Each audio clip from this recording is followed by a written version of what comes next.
Calvino, Arminio ou a Bíblia.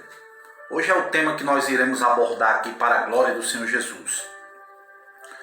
Perguntaram uma certa vez a um pregador, dizendo: o irmão é calvinista ou arminiano? Depende do público, respondeu o jovem pregador. Se os ouvintes forem teólogos, eu sou calvinista, mas se forem leigos, eu prefiro ser arminianista. Calvino era um homem que acreditava na predestinação incondicional, que é uma teoria pela qual se defendia 5 pontos da tulipe. O primeiro deles é a eleição incondicional. E o que é isso, irmão Júlio? De acordo com Calvino, Deus teria escolhido certos indivíduos para a salvação antes da fundação do mundo. Tais eleitos, de modo soberano, são conduzidos a uma aceitação voluntária a Cristo. O segundo ponto de Calvino é sobre a expiação restrita. Eles dizem que a obra expiatória de Cristo teria sido realizada apenas em prol de alguns eleitos e não por toda a humanidade. O terceiro ponto, calvinista, eles falam da graça que é irresistível. Eles afirmam que o Espírito Santo chama os eleitos e em seus corações os leva à salvação. O quarto ponto deles é a incapacidade, a depravação total. Em decorrência do pecado, o homem teria perdido a capacidade de crer no Evangelho. E o quinto ponto calvinista é a segurança da salvação, é a perseverança dos santos. Todos os escolhidos por Deus, pelos quais Jesus teria morrido, estariam salvos eternamente, haja o que houver. Será que isso está correto? Já Armínio afirmava que apesar do pecado ter afetado seriamente a natureza humana, o homem não foi deixado num estado total de impotência espiritual. Para ele, a eleição de certos indivíduos baseia-se na presciência de Deus, que é um conhecimento prévio de que os eleitos vão corresponder ao seu chamado. É claro que Calvino e Armínio tinham razão em alguns pontos que defendiam, mas se você está afirmado na teologia destes homens falíveis, receio que você esteja num terreno malvediço. Tem que ter muito cuidado. Calvino, permita-me discordar. Segundo a palavra de Deus, a escolha para a salvação foi primeiramente coletiva. Deus elegeu em Cristo o seu povo. Vós sois a geração eleita, o povo real, a nação santa, um povo adquirido. Então é primeiramente coletiva. Jesus certa vez disse: edificarei a minha igreja e as portas do inferno não vão prevalecer contra ela. Não houve, pois, em nenhum momento da história uma eleição de uns indivíduos para a salvação e outros para a perdição eterna. Não. A salvação é de forma coletiva. Não existe uma eleição individual, então, na verdade, o plano de salvação abrange todos os indivíduos que vão sendo incluídos na igreja, por meio da fé, por meio da obra em Cristo. Em Atos 2:47 a Bíblia diz: acrescentava-lhe o Senhor dia após dia os que iam sendo salvos. A igreja já foi eleita, porém existe ainda muitos lugares para as pessoas nesse corpo.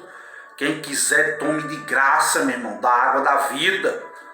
Jesus enfatizou que a eleição individual é para quem aceita o chamamento geral para a salvação. Ao afirmar que muitos são chamados, poucos são escolhidos. Jesus revelou que das multidões que ouvem o Evangelho, apenas uma parte o segue. Leia depois a parábola do bom semeador, do semeador. De acordo com Efésios 5:1, capítulo 1, versículo 5, o Senhor nos predestinou para filhos de adoção por Jesus Cristo, segundo o beneplácito de sua vontade.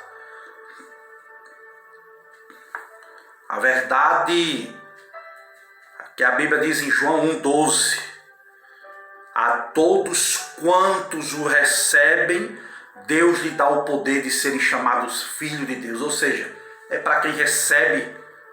Só pode ser filho de Deus quem recebe o chamado de Deus. A palavra de Deus, ela menciona ainda a eleição individual de alguns homens para o ministério. Para o ministério, sim. Vemos que Paulo afirmou que Deus separou ele desde o ventre da sua mãe, que Deus tinha chamado ele pela sua graça. Vemos que o mesmo aconteceu com Davi, com Jeremias, capítulo 1, versículo 5. Vemos que Isaías também, João Batista. Contudo, essa escolha soberana do Senhor para o ministério não interfere no seu desejo de salvar todos para a humanidade. Não. Essa eleição individual não exclui o livre-arbítrio, uma vez que os homens de Deus mencionados poderiam sim desobedecer a chamada de Deus. Sim ou não? Poderia. Claro que podia. Temos o livre-arbítrio. Essa eleição individual, ela não exclui o nosso livre-arbítrio, uma vez que os homens de Deus mencionados poderiam desobedecer a chamada divina. A Bíblia diz que Paulo, quando caiu por terra, ele ouviu uma voz que falava em língua hebraica, dizendo: Saulo, Saulo, por que você me persegue? Pelo que o rei Agripa não fui desobediente à visão celestial. Lá em Atos 26:14, Paulo diz que escolheu obedecer a chamada do Senhor. E a pergunta que surge é: será que Jesus ele escolheu um diabo? Porque a Bíblia diz que daqueles que ele o chamou, predestinou, e daqueles que o predestinou, o chamou, e daqueles que o chamou, justificou. Sabemos que Deus ele predestinou em Cristo toda a humanidade para a salvação. Deus não se vale, meu irmão, de sua presciência para salvar ou condenar alguém, não. Jesus sabia que Judas era um diabo, mesmo assim o chamou para fazer parte dos 12 apóstolos. Deus sempre soube o fim antes do começo. Ele sabe. Isaías 46:10. Contudo, isso não significa que ele tenha destinado de antemão uns para a salvação e outros para a perdição. Não.